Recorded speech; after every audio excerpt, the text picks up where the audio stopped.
Hey, shalom, shalom from your Dutch Uncle John, here to tell you what it is in Revelation 11.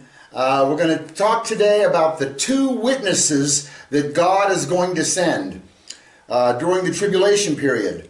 Now, the tribulation period is not going to start until after the rapture. So what happens at the rapture is all the believers, the bride of Christ, are removed from the planet. And God is not going to allow the planet Earth to be without witnesses to Him. So He's going to send two witnesses, and there's been lots of discussion and controversy as to who these two witnesses are. And I'm going to give you my opinion, which I believe is right. And you can decide for yourself. So let's get started. Revelation 11, verse 1. Then there was given me a measuring rod like a staff, and someone said, "Get up and measure the temple of God and the altar and those who worship in it." Okay, so we've got instructions to measure a temple. The problem is, in the Bible there are 4 temples alluded to.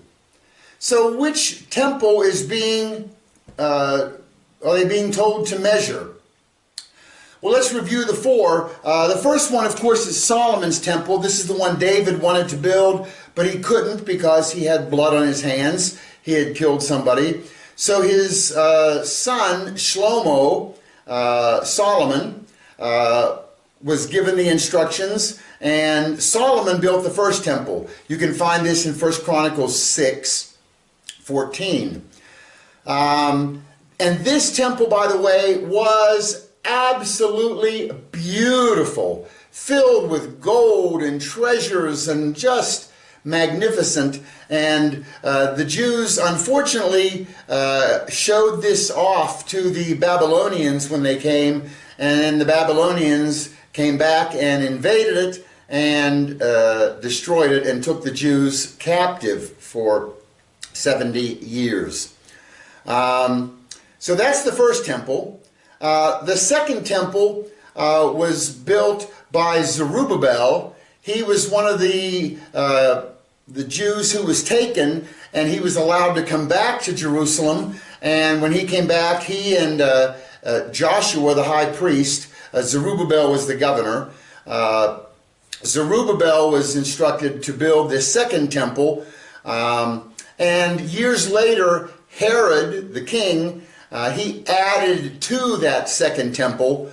This is the temple that Yeshua, Jesus, went into. He turned over the money changers, and this temple was not nearly as impressive as the first one. And you can find this temple reference in Zechariah 4, verse 9. And just to give you an idea of the two temples and their looks, let's go back to the book of Haggai, chapter 2, the first 3 verses. It says, "On the 21st day of the 7th month, the word of the Lord came through Haggai the prophet, saying, Speak to Zerubbabel, son of Shealtiel, governor of Judah, and to Joshua, son of Jehozadak, the high priest, and also to the remnant of the people. Ask them, who is left among you who saw this house in its former glory? How does it look to you now? Does it not appear to you like nothing in comparison?" So they are instructed to ask the people, who remembers 70 years ago that first temple that was here and how magnificent it was? And then look at this new temple that it's not even close in comparison, right? But, I don't know if you've ever been to the Kotel, the Western Wall. This is where the Jews go and pray. A lot of Christians mistakenly refer to this as the Wailing Wall. They're not wailing when they're praying, okay? So don't call it the Wailing Wall. It's the Western Wall. And above it is the Temple Mount, and that's where the temple sat. But if you go to the Temple Mount, or the Kotel, the lower part there, they have a sign that says the latter glory of this house will be greater than the former. Okay, well, what is that talking about? Well, it is also quoting Haggai chapter 2 verse 9, where it says, the glory of this latter temple will be greater than the former, says the Lord of hosts, and in this place I will give peace, says the Lord of hosts. Okay, so if the second temple, which Zerubbabel is building, if it's not as great as the first temple, why is its glory going to be greater than the first temple? And the reason is, the second temple was visited by God, Yeshua HaMashiach. That's why its glory is greater. The third temple referenced in the Bible is in Matthew 24:15. This is the tribulation temple, because the second temple got destroyed by the Romans in 70 AD. Okay? Yet Yeshua is talking about that, well, let's just read it here. In Matthew 24:15, therefore, when you see the abomination of desolation, which was spoken of through Daniel the prophet, standing in the holy place, let the reader understand. So we could go on, but you got the point. There's going to be a holy place, which means there's going to be a temple, and the abomination of desolation is when Antichrist enters that temple and declares himself to be God. Huge, huge, huge. Okay? And that has not happened. So it didn't happen in the second temple, so it must going to be happening in the third temple, which the Jews right now do not have a temple up there. The Muslims control it. They have some buildings up there, and the Jews, a few go up there, but not many, and you're not allowed to pray up there. The Muslims go crazy if you make any kind of religious acts up there. And here in 2 Thessalonians 2, 3 and 4, it says, let no one in any way deceive you, for it will not come unless the apostasy comes first, and the man of lawlessness is revealed, the son of destruction, who opposes and exalts himself above every so-called God or object of worship, so that he takes his seat in the temple of God, displaying himself as being God. So here, Paul is referring to a third temple and an antichrist who's going to enter it and claim to be God. So a third temple is coming. Okay? In fact, if you've been to Jerusalem and go to the Temple Mount Institute, they have all the priestly garments made already. They have all the utensils used for temple worship. They're on display there. The only thing they need now is the go-ahead to start building up on top.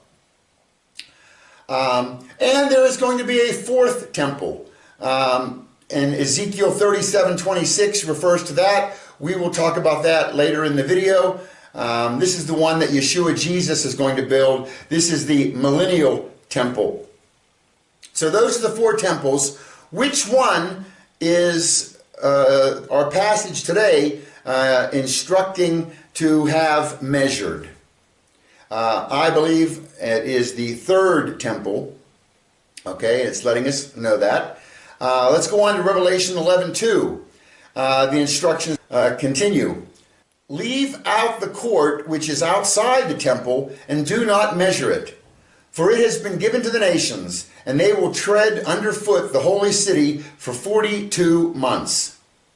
Okay, so here is a picture. I'm standing here on top of the Mount of Olives. You can look down and see the Temple Mount. Here's a close-up view of it. This is the Temple Mount area. I think it's about 35 acres up there. And the significant buildings, there is the Al-Aqsa Mosque on one end. There is the Dome of the Rock. You often see that, the gold-domed building. These were built around 600 AD, late 500s and AD. And there is the Holy Temple, which is not there, but this, I believe, is roughly where it would be positioned up there. So it could be rebuilt now without touching the other two buildings. Okay? And the reason I choose this area is it is in line with the beautiful gate, the Eastern Gate. Okay? It's the double gates that are walled shut. It's prophesied that the Messiah, when he does return, he will come through the Eastern Gate. So the Muslims have walled up the Eastern Gate double thick with giant blocks so that no Messiah will be able to get through there, although Yeshua will. Verse 2, and it says, as we said, they will tread underfoot the holy city for 42 months. Okay, 42 months is 3.5 years, right? 3 12 is 36, and 6 more months, 42. We read that number 42 months in Revelation 11:2, and it also shows up in Revelation 13:5. There was given to him a mouth speaking arrogant words and blasphemies, and authority to act for 42 months was given to him. So there's that 42 months again. Revelation 11:3. And I will grant authority to my two witnesses, and they will prophesy for 1,260 days, clothed in sackcloth. Okay, 1,260 days. You know what? 1,260 days is 3.5 years, which is the same as 42 months.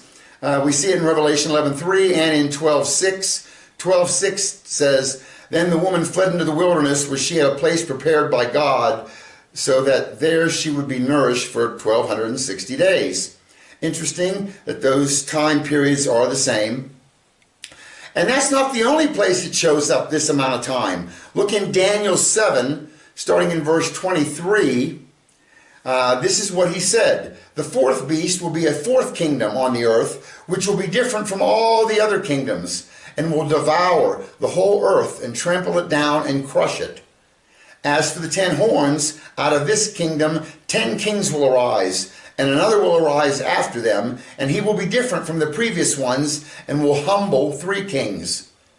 And he will speak against the Most High, and wear down the saints of the Highest One, and he will intend to make alterations in times and in law, and they will be handed over to him for a time, times, and half a time. But the court will convene for judgment, and his dominion will be taken away, annihilated, and destroyed forever. So here Daniel, way back in the Old Testament, he's prophesying that the holy city, the temple is going to be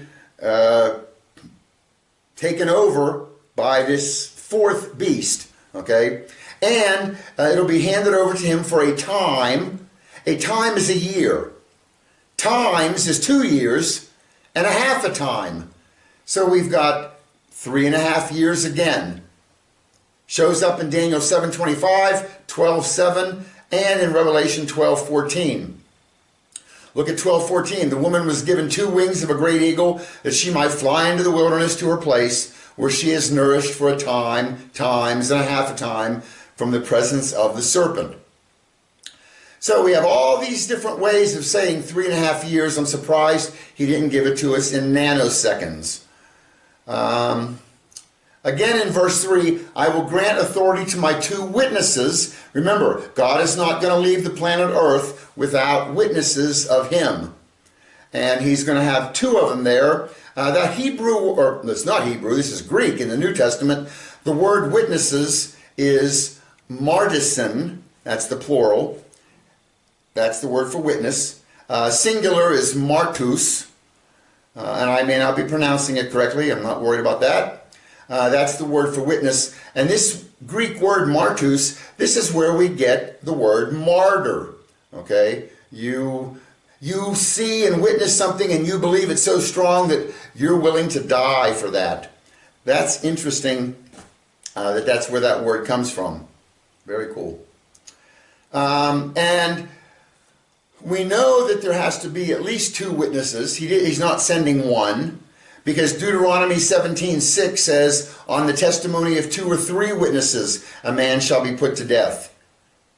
But he shall not be executed on the testimony of a lone witness. God requires 2 witnesses. Deuteronomy 19:15, a lone witness is not sufficient to establish any wrongdoing or sin against a man, regardless of what offense he may have committed. A matter must be established by the testimony of 2 or 3 witnesses. And in John 8:17 in the Brit Hadashah, the New Testament, it is also written in your law that the testimony of 2 men is true. So what are these 2 witnesses going to do? Well, they are going to be there accusing Israel of their apostasy, of turning away from their God-given religion. Okay? And the imagery of this, having 2 witnesses there professing God and Yeshua, you can go back to Zechariah 4, and he gives an image of these 2 lampstands, okay, or 2 olive trees, 2 olive trees that stand next to, on the right and the left of the lampstand. Okay, and these 2 are anointed to serve the Lord of all the earth. Okay, and in Zechariah it identifies them as Zerubbabel, the governor of Judah, and Joshua, the high priest. Okay, so we know who they are back in the Old Testament, but there is a prophetic parallel that there's going to be 2 witnesses then, and there's going to be 2 witnesses in the future. And the 2 witnesses in the future, that's what we're going to discuss today, who they are. So these 2 witnesses, they are going to have certain powers. Okay, they will be able to devour their enemies when fire comes out of their mouth. Okay, and then anybody who's heckling them gets burned up. And God will give these 2 witnesses this power, first to authenticate their ministry, okay, and to show that they are supernaturally empowered messengers sent by God. They're not just 2 crazy men ranting in the streets, okay. They got the mots behind them. And where in Jerusalem will they be doing this? I believe it will be on the Temple Mount, which is kind of ironic because, as I said earlier, the Muslims control the Temple Mount right now, and you're not allowed to go up there and quietly pray. If they see your lips moving without stuff coming out, all hell breaks loose. You know, they want you arrested, they want you thrown off the Temple Mount. I mean, this is the place where God said, here, I want my house built. And we're not allowed to go up there and pray today. Good luck stopping us, right? I mean, if you pray internally. But the sad thing is they're watching you to see if you are doing that. And so you can imagine if 2 human beings go up there and they are preaching Yeshua and the blood of Yeshua and salvation and the God of Israel, Yahweh, the God of Abraham, Isaac, and Jacob. Antichrist will go crazy. Okay? And he will want them stopped. But anyone who tries to stop them, fire comes out of the witnesses' mouths and devour them. All right. So, now let's get started. Who are the possible identities of the 2 witnesses? Well, a lot of people say Enoch would be one of them, and we'll discuss each of these in detail. Others say Elijah will be one of them. Some say Moses will be one of them. And some say just maybe 2 complete strangers that we don't know, to whom we have not been introduced yet. Okay? So let's start with 2 strangers. You know, throughout the Bible here, Matthew 10:26, so do not fear them, for there is nothing concealed that will not be revealed, or hidden that will not be known. Mark 4:22, nothing is hidden except to be revealed. Nothing has been secret, but that it should come to light. Luke 8:27, there is nothing hidden that will not be disclosed, and nothing concealed that will not be made known and brought to light. You know, the Bible, God says He's revealing everything to us. Or Jesus told us, you know, you're my friends. Friends tell each other things. So what was revealed to Jesus, Jesus reveals to us. So I believe that the true identity of the two witnesses, it's in the Bible. We just got to read our Bible and know it and learn it and live it. And it will be revealed to us. So the two strangers, as you will see, there are just too many clues to be two strangers. Okay? So it's not two strangers. Revelation 4-6. Let's read on. It says, these are the two olive trees and the two lampstands that stand before the Lord of the earth. And if anyone wants to harm them, fire flows out of their mouth and devours their enemies. So if anyone wants to harm them, he must be killed in this way.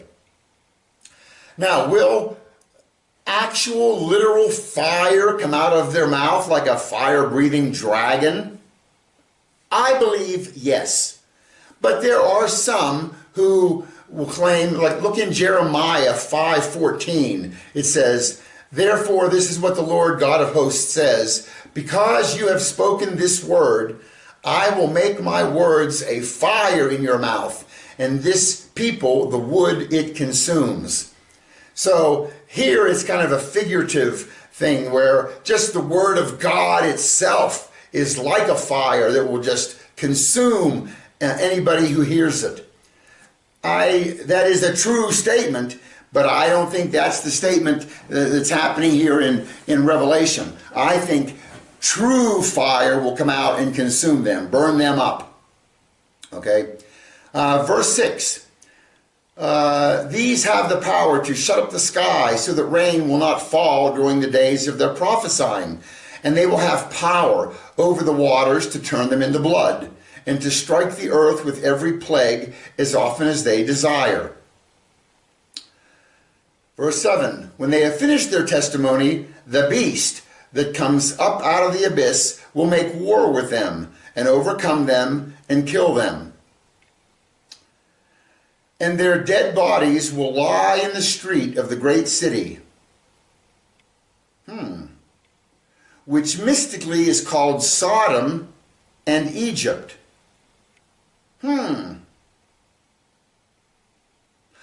Where also their Lord was crucified.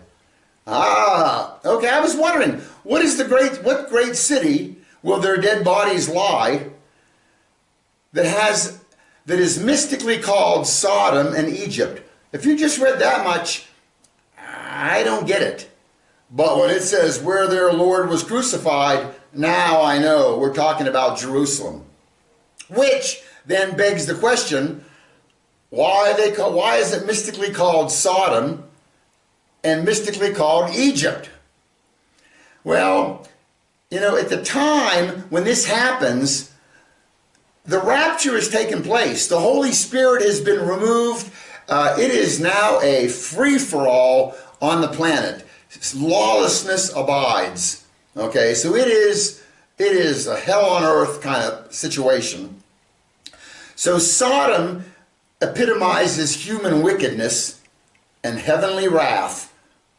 You remember the story of Sodom and Gomorrah, right? They were wicked and they got destroyed. And so that's a picture of the wickedness that's going to be taking place in Jerusalem.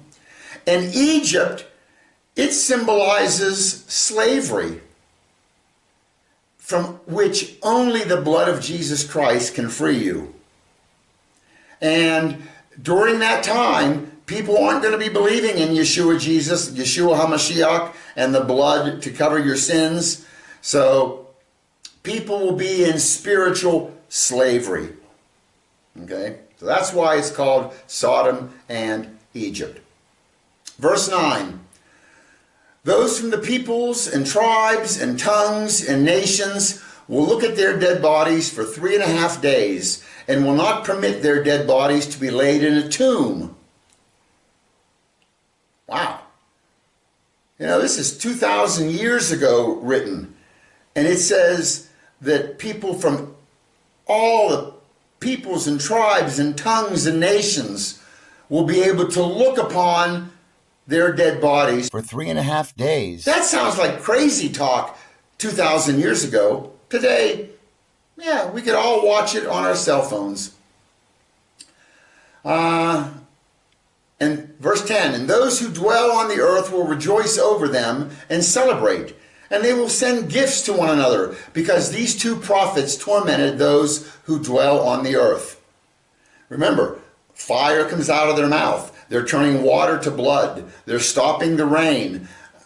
These are pretty big plagues that are affecting the planet. And when these two guys are killed finally, and their bodies are laying on the street for 3.5 days, people are rejoicing. Ah, they're gone, thank goodness.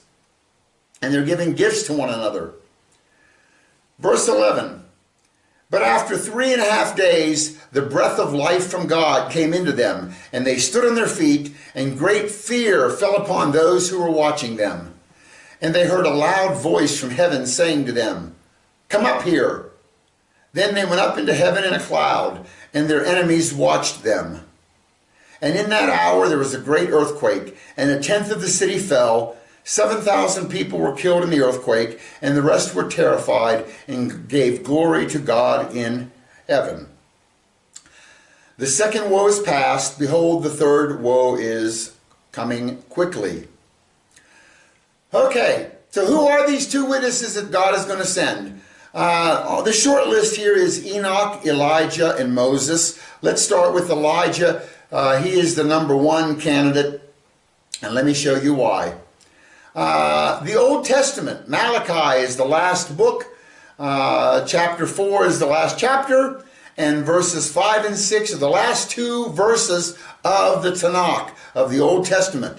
And it says, "Behold, I will send you Elijah the prophet before the coming of the great and awesome day of the Lord. And he will turn the hearts of the fathers to their children, and the hearts of the children to the fathers. Otherwise I will come and strike the land with a curse." So here, he's telling us that he's going to send Elijah the prophet before the coming of the great and awesome day of the Lord. What is the great and awesome day of the Lord? That is the tribulation period, okay? And the final return of Christ at the end of the tribulation period. In the New Testament, in the Gospels, Jesus does say, John the Baptist was Elijah, if you could just see it. Elijah is coming kind of twice. He's coming spiritually as John the Baptist. But that was not the coming before the great and awesome day of the Lord. So he's coming spiritually as a John the Baptist character, but he's going to come back physically at the tribulation. So I think that's a huge point why Elijah is one of them. Some people claim this in 2 Kings 2:11. As they were walking along and talking together, suddenly a chariot of fire with horses of fire appeared and separated the two of them. And Elijah went up into heaven in a whirlwind. This is when Elijah and Elisha were walking along, and Elijah was about to go up to heaven. We have a good video on Elijah, Elisha. Watch that.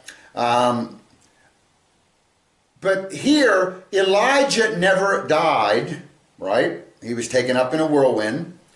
And a lot of people claim, Hebrews 9:27, it is appointed for men once to die, but after this the judgment.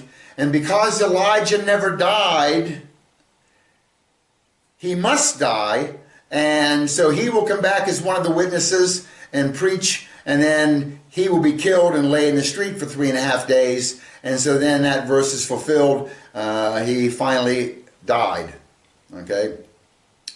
I don't hold a lot on that piece of evidence as much as the first one we showed, okay?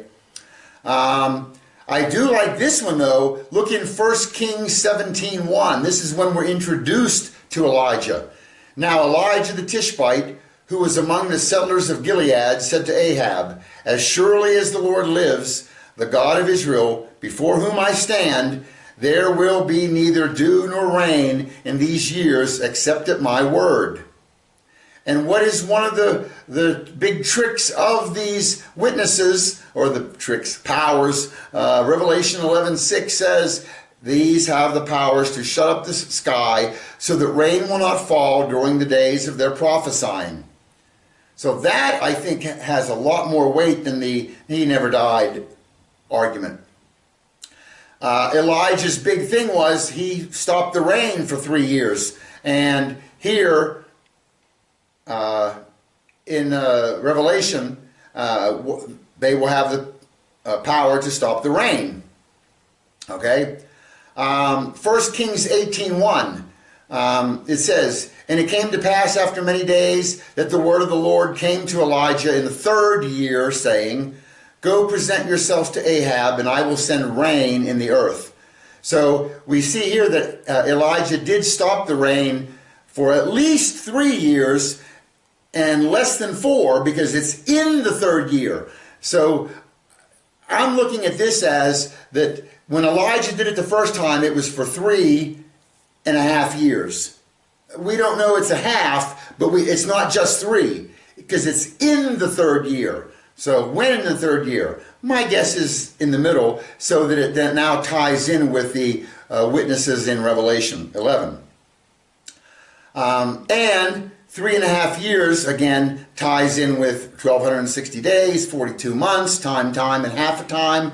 Okay, it also ties in with Daniel's half of the 70th Shabuah from Daniel 9. Okay, verse 5 of Revelation 11. "And if anyone wants to harm them, fire flows out of their mouth and devours their enemies. So if anyone wants to harm them, he must be killed in this way." Okay, so we've got fire coming out of their mouth. Elijah is tied in with that too. Look in 2 Kings 1, starting in verse 9. This is, by the way, the king, Ahaziah, I think, he was up on a 2nd floor and he fell through some lattice and landed down below, and it caused him great problems, and he wanted to know if he was going to die, and he inquired of these false gods. And so then he thought, you know what? I want to inquire to Elijah and find out if I'm going to live or die. So he sent, this is where we're picking up here in verse 9, "Then the king sent to Elijah," him, "a captain of 50 with his 50, and he went up to him, and behold, he was sitting on the top of a hill. And he said to him, 'O man of God, the king says, come down.' And Elijah replied to the captain of 50, 'If I am a man of God, let fire come down from heaven and consume you and your 50. Then fire came down from heaven and consumed him and his 50. All right. And then, a verse later, the king sent another captain of 50 with his 50. And he said, "O man of God, thus says the king, come down quickly." And Elijah replied to them, "If I am a man of God, let fire come down from heaven and consume you and your 50. Then the fire of God came down from heaven and consumed him and his 50. That, by the way, these are Elijah's 6th and 7th miracles. Elijah did 8 in total. And look at some of the miracles Elijah did. He shut heaven and stopped the rain for 3 years. He brought fire down on 51 soldiers twice. He also, if you remember, he brought fire from heaven on the soaked altar, okay, in 1 Kings 18. So there is fire associated with Elijah and stopping rain. And the Old Testament ends with, I'm going to send Elijah. So I think it's hands down Elijah is one of the witnesses. By the way, wait! We have a mini bonus. Didn't see that coming, did you? Okay, the mini bonus is this. I'm not going to read it again, but we had him send the first 50 and his 50.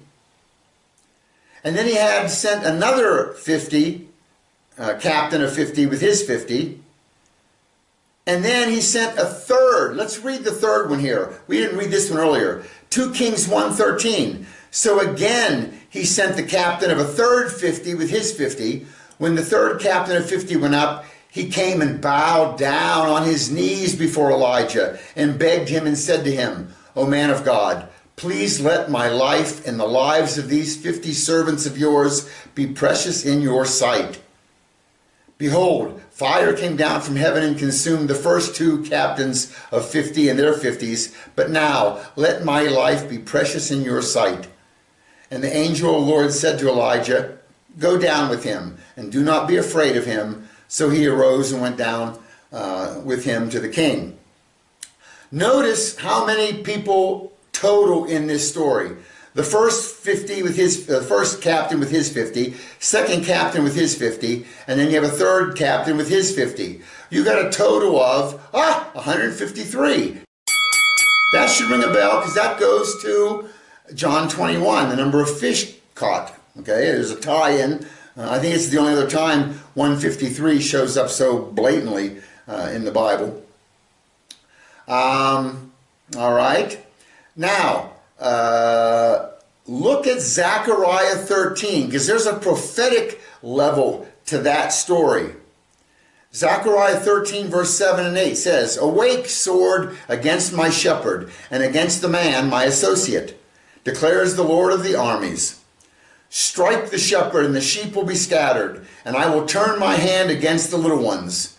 And it will come about in all the land, declares the Lord, that 2 parts in it will be cut off and perish, but 1/3 will be left in it. All right, you see, look at this. Strike the shepherd, and the sheep will be scattered. That definitely did happen. Yeshua, Jesus, he is the good shepherd, and they struck him, they crucified him, nailed him to a tree. And what happened soon after? The Jews were scattered. The Romans scattered them all over the world. So that part absolutely came true. And it will come about in all the land. 2 parts in it will be cut off and 1/3 will be left. Remember, the land, whenever it mentions the land, that's Israel. When it mentions the seas, that's the nations. So in the land, it says 2 parts, that's 2/3, will be cut off. And 1/3 will be left in it. Well, look, we're talking about Israel. It was the king of Israel who sent his captain in his 50s to go get Elijah. Okay, so we have 2 captains and their 50s, so 2 groups got cut off and perished. Fire came down and consumed them. And 1 captain of 50 with his 50 were left because they came on their knees begging for mercy. So that is a pretty picture, well, maybe not pretty, but that's a picture of what's coming. And that has not happened yet. There's never been a time in Israel's modern history where 2/3 of all the people in Israel have been wiped out. Just hasn't happened. The Holocaust was a horrible, horrible thing, but at the time, I think there were about 18 million Jews on the planet, and about 6 million were killed by Hitler in the Holocaust. So the Holocaust was not a fulfillment of this prophecy. This is something that is still to be in the future. And I think that this thing with the 50 and the captains, that's a picture of that. But 2/3 got cut off and 1/3 left in it. Okay. Identities of the 2 witnesses. We mentioned Enoch as possibly one, and Elijah, I think, is a good one. Enoch, by the way, Enoch was not Jewish. You know, you're not a Jew unless you're a descendant of Abraham, Isaac, and Jacob, and Judah. That's where the word Jewish comes from, if you're a descendant of Judah, right? Or Jacob, or You might even claim, no, I don't think Abraham, because Abraham had other sons who didn't turn out to be Jewish. You pretty much got to be a descendant of Jacob, I'm thinking. Okay, Judah for sure. Enoch, who's Enoch? He was way back in creation. He was the seventh in line created. Man, Adam was first, right? Then Seth and Enosh. You can go through. Number 7 is Enoch. He's a Gentile. Elijah is definitely Jewish. So some claim, well, these two witnesses would have to be Enoch and Elijah because they are witnessing to both Jew and Gentile, right? So he sends a Jewish witness, Elijah, and a Gentile witness, Enoch. Witnesses to everybody. So that's one point why it could be Enoch. Genesis 7:4 says Enoch walked with God, and then he was no more because God had taken him away. Remember, Enoch never died. They went on a walk and just God, I don't know, hey, Enoch, we're closer to my house than yours. Let's not go back. Come on to my house. So that could be it. And those two both never died, Enoch and Elijah. And again,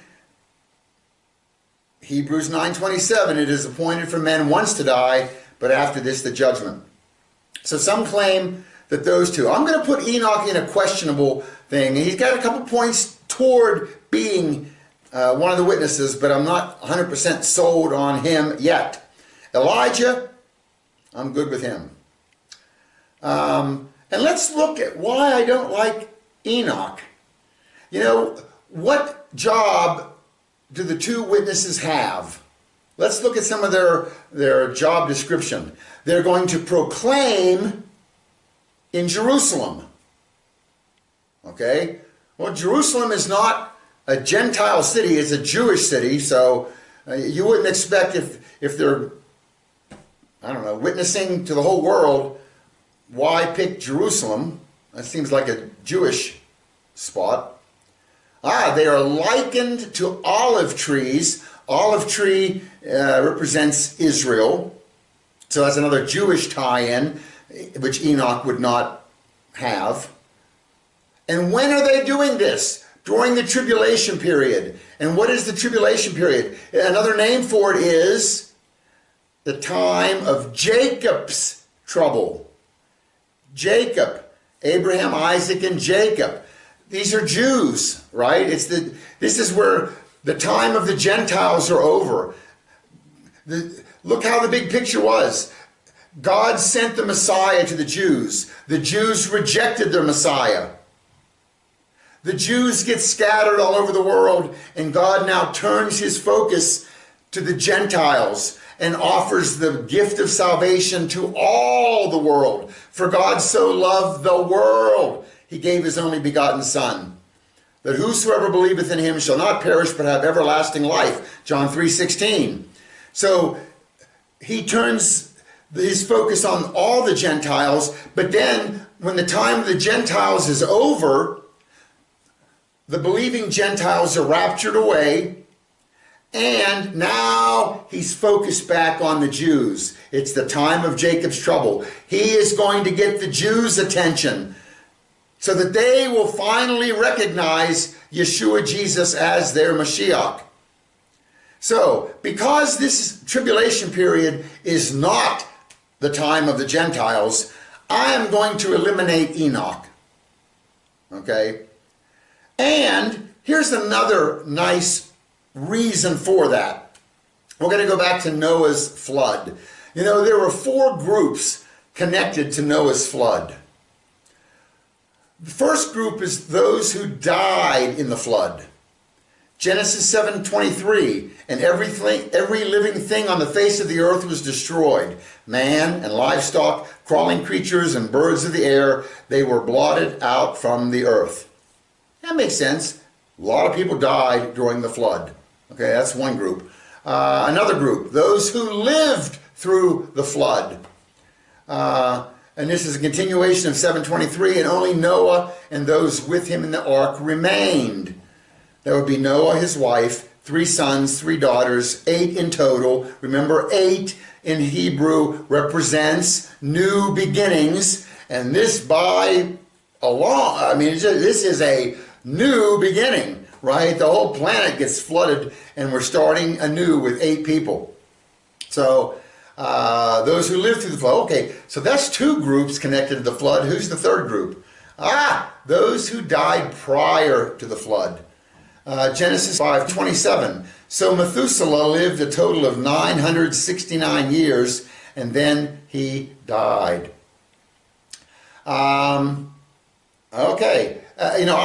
If you do the math, and the Bible gives the genealogies of all these people, you can calculate Methuselah died the year the flood began. I believe he died 7 days before the flood began. I watched my Noah video and it'll explain it. But that is died prior to the flood, which is different than dying in it or living through it, right? All right. So who's the fourth group associated with Noah's flood? Those who were raptured prior to the flood. And here, look at Genesis 5:24. It says, Enoch walked with God, and then he was no more, because God had taken him away. Enoch didn't die in the flood. He didn't live through the flood. He didn't die prior to the flood. He was raptured prior to the flood. Okay? So those are your 4 groups. Now, let's look at those same 4 groups connected to the tribulation period. You have those who die in the tribulation period, Revelation 6:8. And they were given authority over 1/4 of the earth to kill by sword, by famine, by plague, and by the beasts of the earth. You have those who live through the tribulation. Revelation 7:3, saying, Hurt not the earth, neither the seed nor the trees, till we have sealed the servants of our God in their forehead. Remember, the 144,000 get sealed in their forehead, and they will live through the tribulation. Those who die prior to the tribulation. 1 Thessalonians 4:14. For since we believe that Jesus died and rose again, we also believe that God will bring with Jesus those who have fallen asleep in him. Nice. And then the 4th group is those who are raptured prior to the tribulation. 1 Thessalonians 4:17. After that, we who are alive and remain will be caught up together with them in the clouds to meet the Lord in the air, and so we will always be with the Lord. Beautiful. So, I think that Noah picture is, a worldwide flood. That's tribulation. And now we're having another tribulation. The first one with Noah was destroyed by water. In the second tribulation, it's going to be destroyed by fire. Okay?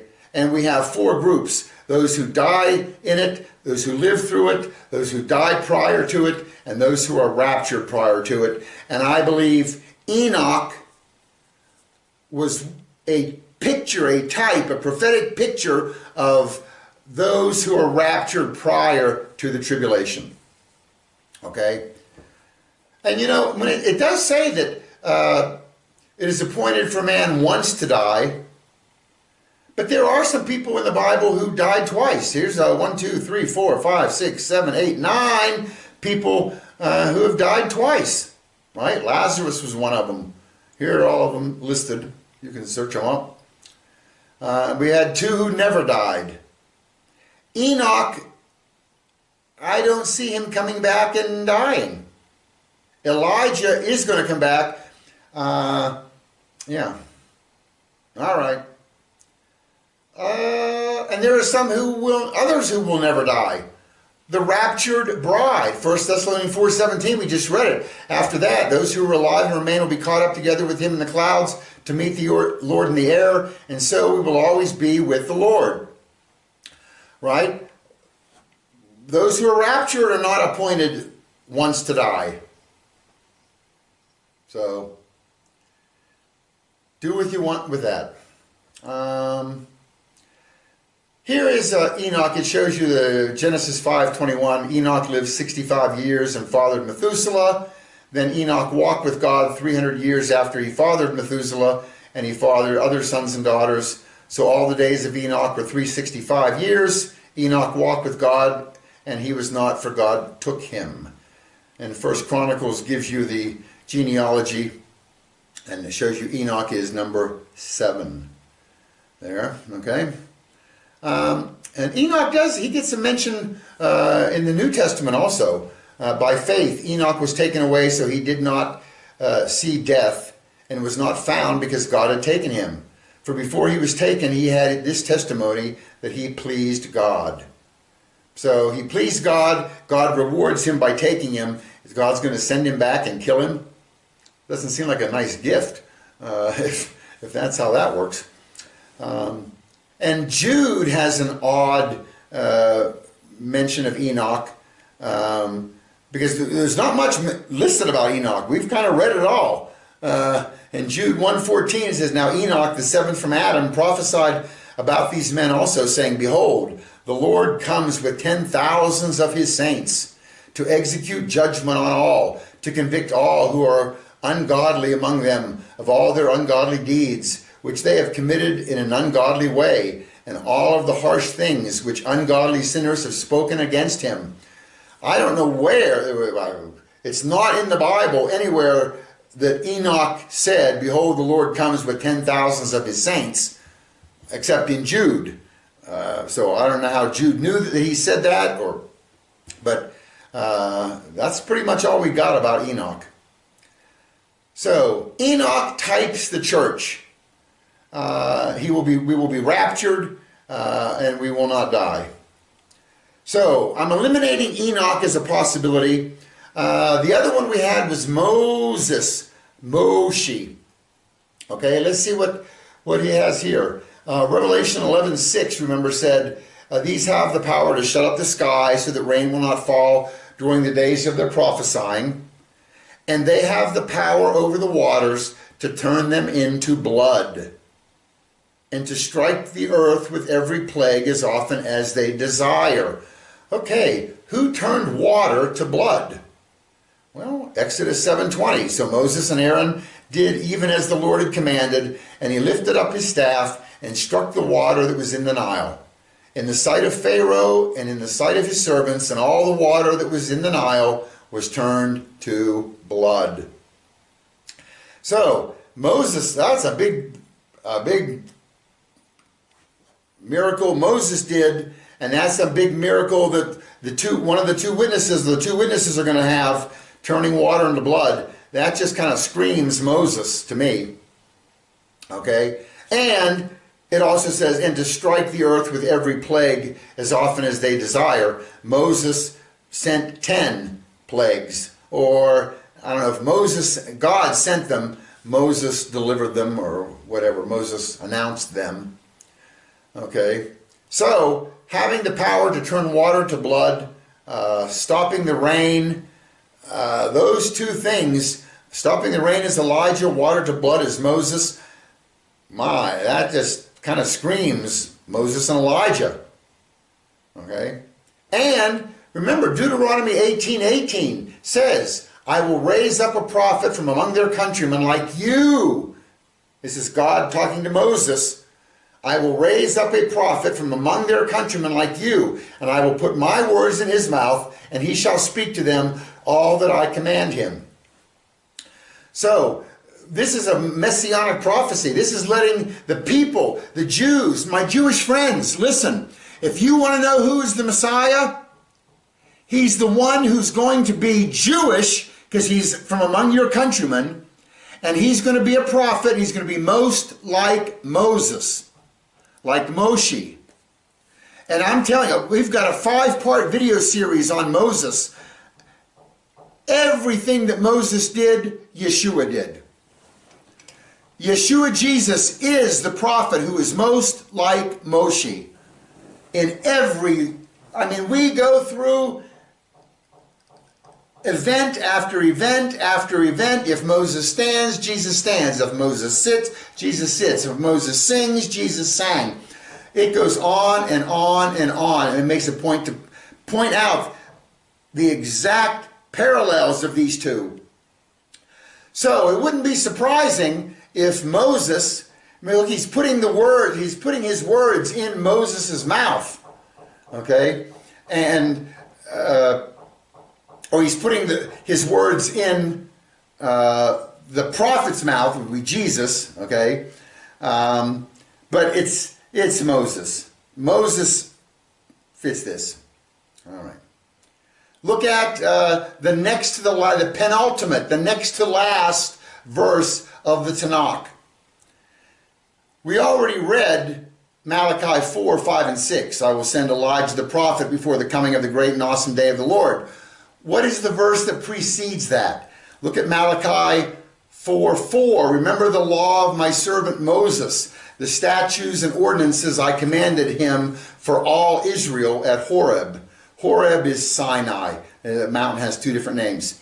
So, the penultimate verse of the Tanakh mentions Moses. The penultimate verse mentions Elijah. So the Old Testament ends with Moses and Elijah. So, that's another nice piece of evidence that those will be the two witnesses. The Tanakh ends with Moses and Elijah. Look in the New Testament, John 1, 45. It says, Philip found Nathanael and said to him, we have found him of whom Moses wrote in the law, and the prophets also wrote, Yeshua, the son of Joseph from Nazareth. And we see again in Acts 24, 14, but this I confess to you, that according to the way, which they call a sect, so I worship the God of my fathers, believing all things which are written in the law and in the prophets. So notice, both of these verses refer to the law and the prophets as proof that Yeshua Jesus is the way, is the Messiah. And who represents the law? That's Moses. He came down the mountain with the law. And who's the greatest prophet? Elijah. So, if you're using the law and the prophets to prove who the Messiah is, that's Moses and Elijah. That's it. So, another nice picture there. And by the way, you see where it says in Acts 24 that according to the way, which they call a sect, the way.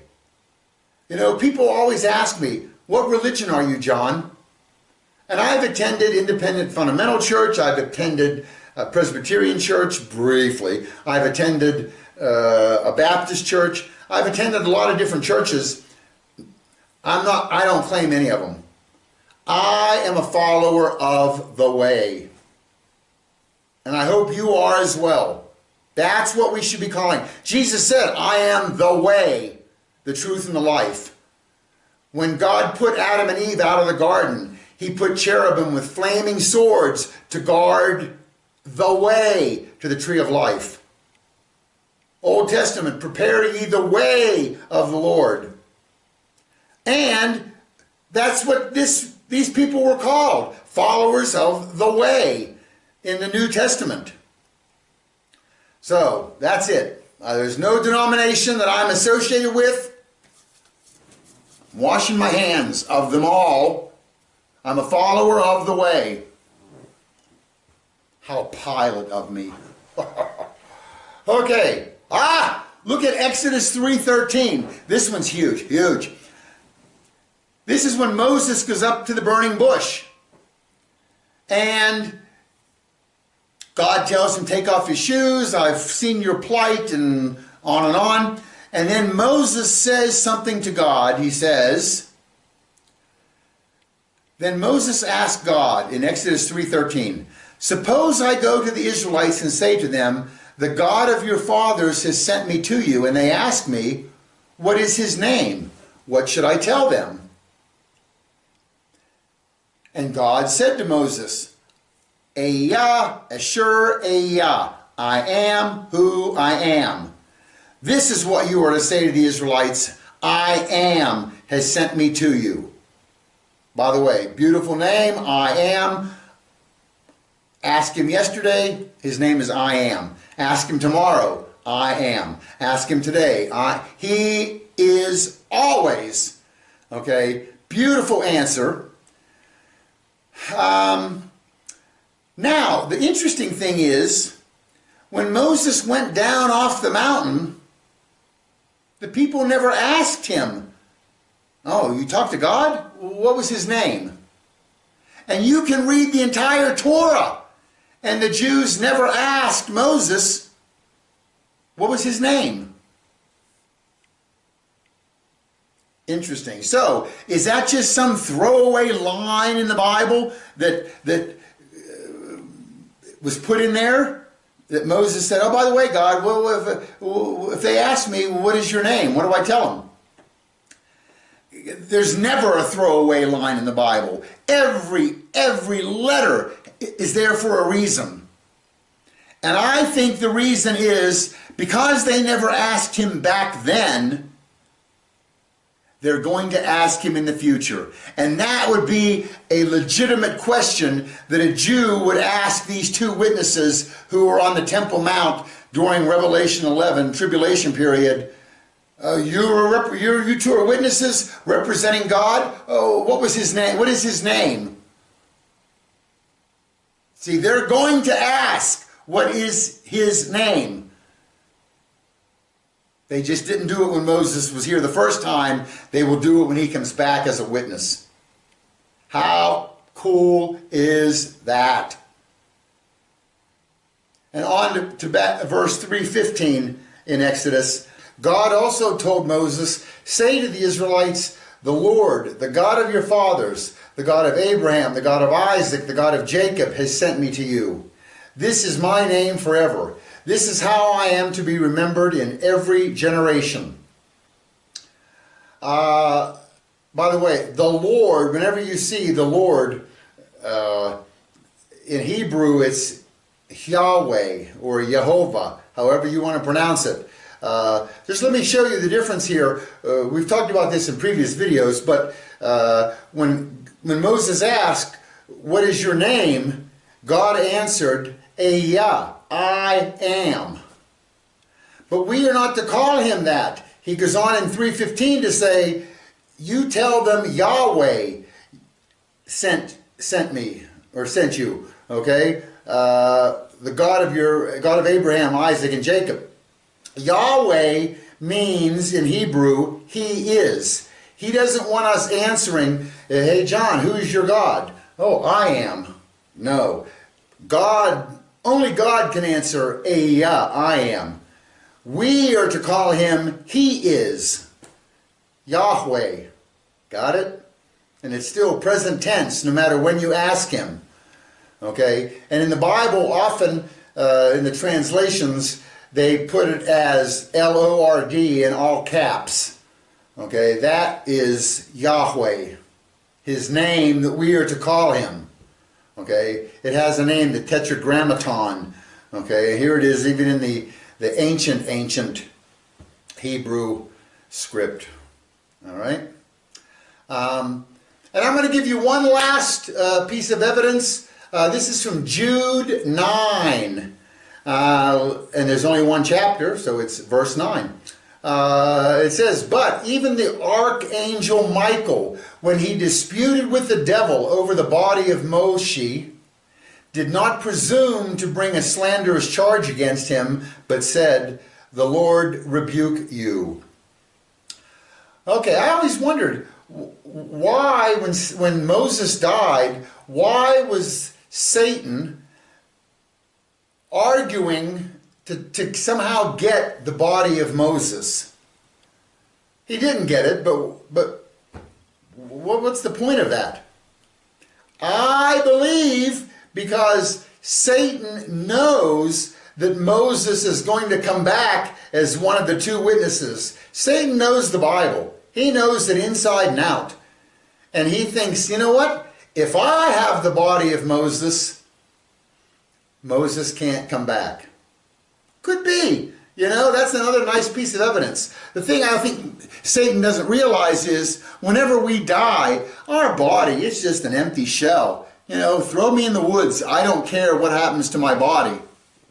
You know, we are given new bodies, and Moses would have gotten a new body to come back. The problem with that is our new body is going to be incorruptible. So I don't know how if Moses comes back with a new heavenly body, how can he die and lay in the streets for 3.5 days? There's that problem, but that's not my problem right now. Okay. So, I believe that the two witnesses are going to be Elijah and Moses. I don't think this is an issue that Christians should be dogmatic about. This is not, your salvation doesn't hinge on this, but it is a nice thing to consider. So there you got it. Okay. To God be the honor. To God be the glory. To God be the praise. Thanks for watching. We'll see you soon. Bye-bye. Wait! We have a bonus. Now, this bonus is not going to be super biblical, but there is a nice tie-in to it, and I will show you that here. Let's look at Revelation 11, starting in verse 7. Remember, when they finish their testimony, the beast that comes up out of the abyss will make war with them and overcome them, and their dead bodies will lie in the street of the great city, which mystically is called Sodom and Egypt, where also their Lord was crucified. Verse 9, those from the peoples and tribes and tongues and nations will look at their dead bodies for 3.5 days and will not permit their dead bodies to be laid in a tomb. And those who dwell on earth will rejoice over them and celebrate, and they will send gifts to one another, because these two prophets tormented those who dwell on the earth. Okay, that verse 9, peoples from tribes and tongues and nations will look on their dead bodies for 3.5 days.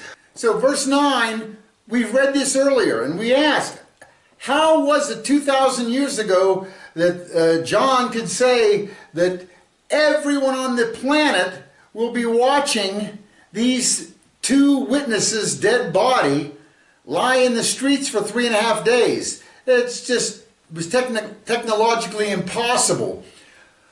But that's what he prophesied.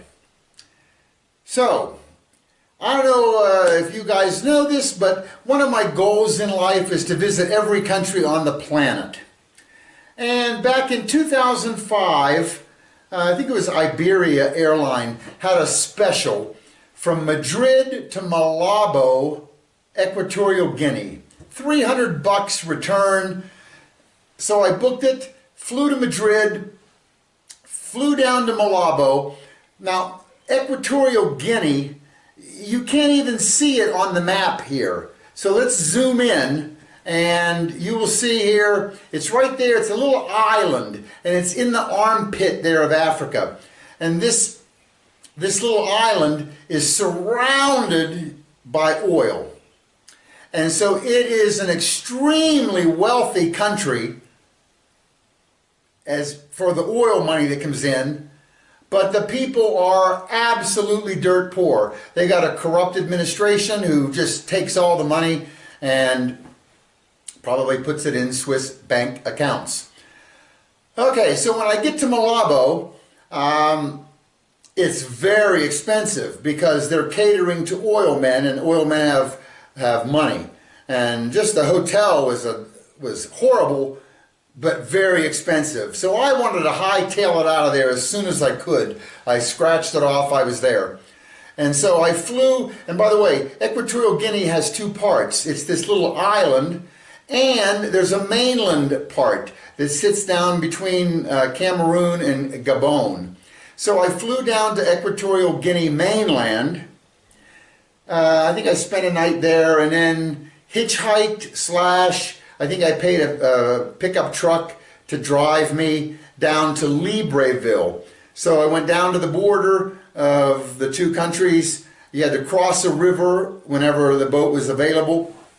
And it was interesting. When I entered Gabon, I had a visa, and I got another, it was a taxi, I think it was a car, and it was stuffed with people.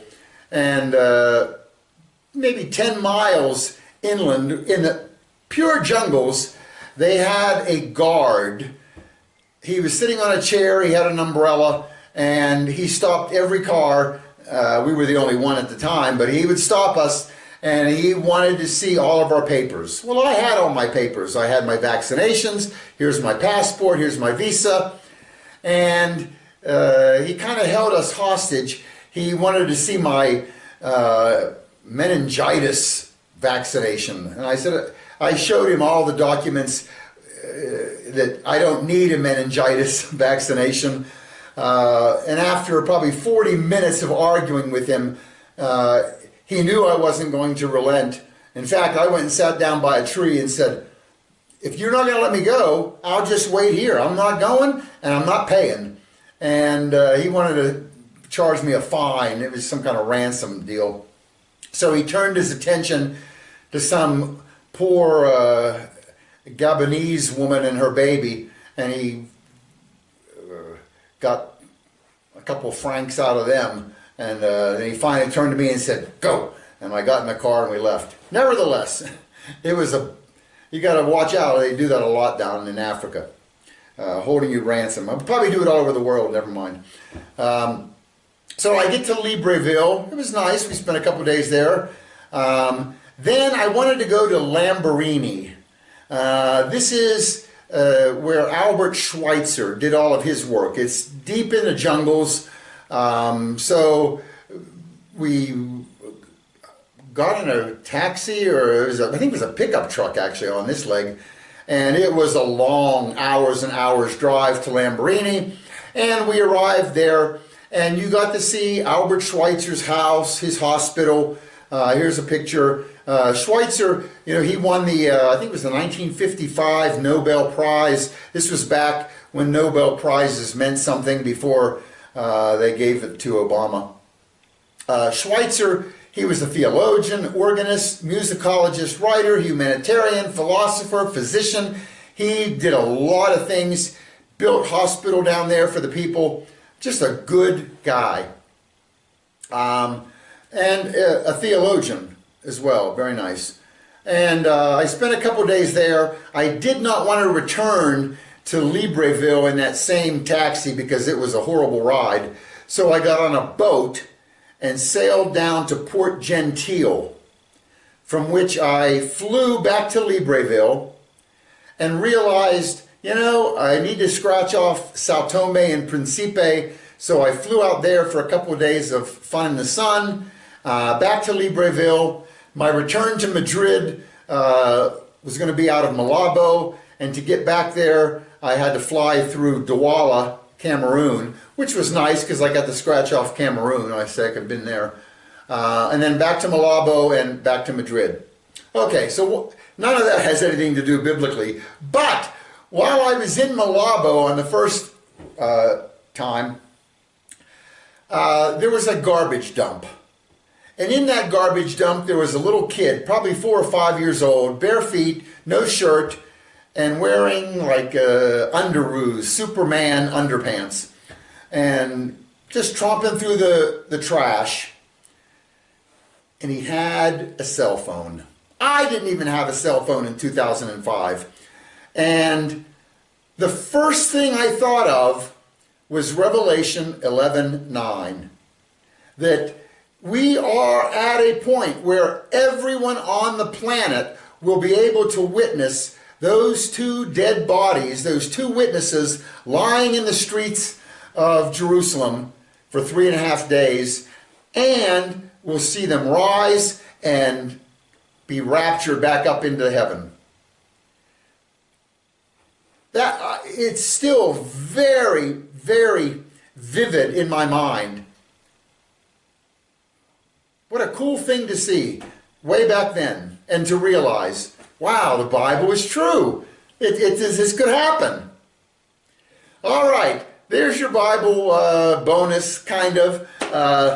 So, and let me tell you, we're going to have a part 2 on this, and in part 2, a lot more evidence pointing to Elijah and Moses. In fact, part 2's bonus, whew, it is massive, and it will, I think, decide this once and for all who the 2 witnesses are.